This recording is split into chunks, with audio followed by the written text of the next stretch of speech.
Hello' everyone, আজি আকৌ কেইটামান কেকৰ অৰ্ডাৰ লৈ আপোনালোকৰ মাজত। ভিডিঅ'টো শেষলৈ চাবচোন দেই। এয়া এটা কেকৰ অৰ্ডাৰ আছিলে, কাষ্টমাইজ কৰোৱা হৈছিল বাৰ্বি থিম কেক। এইটো 1 কেজি ওজনৰ আছিলে। অন্নপ্ৰসন্নৰ বাবে অৰ্ডাৰ কৰিছিলে মোৰ লগৰ ছোৱালীৰ বাকৰ ছোৱালীৰ বাবে। ময়ো গৈছিলোঁ তাত, সকলোৱে ভাল হোৱা বুলিয়ে কৈছে। আপোনালোকৰ কেনেকুৱা লাগিছে কমেণ্ট কৰি জনাবচোন। কিউট হৈছেনে বাৰু? টিকলিজনী যেনেকুৱা কিউট, কেকটো সেনেকুৱা কিউটে হৈছে। দেখিছেনে কিমান কিউট তাই? তাৰপিছত এয়া এটা হাফ কেজি অৰ্ডাৰ আছিলে। এইটো মই মোৰ মতে বনাই থৈছিলোঁ, আৰ্টিফিচিয়েল ফুল লগাইছিলোঁ। এয়া এটা বেণ্ট' কেক আছিলে, চিম্পুল থিমত।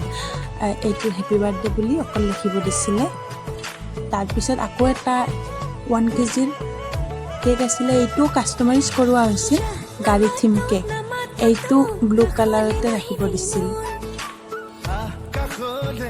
তাৰপিছত আকৌ এটা হাফ কেজি অৰ্ডাৰ আছিলে। এইটো মই আগতেও এইটো ডিজাইন বনাইছোঁ। এইটো ডিজাইন চিলেক্ট কৰি কিনে বনাব দিলে, কালাৰটো চেঞ্জ কৰি দিছে, পিংক কালাৰ দিছে। কেনেকুৱা আহিছে কমেণ্ট কৰিব। তাৰপিছত মই ফটো কেইটামান লগাই দিছোঁ। এয়া তাত মই গৈছিলোঁ যে টিকলিটোৰ লগত ফটো উঠিছিলোঁ। এয়া মই ফটোকেইটা লগাই দিছোঁ।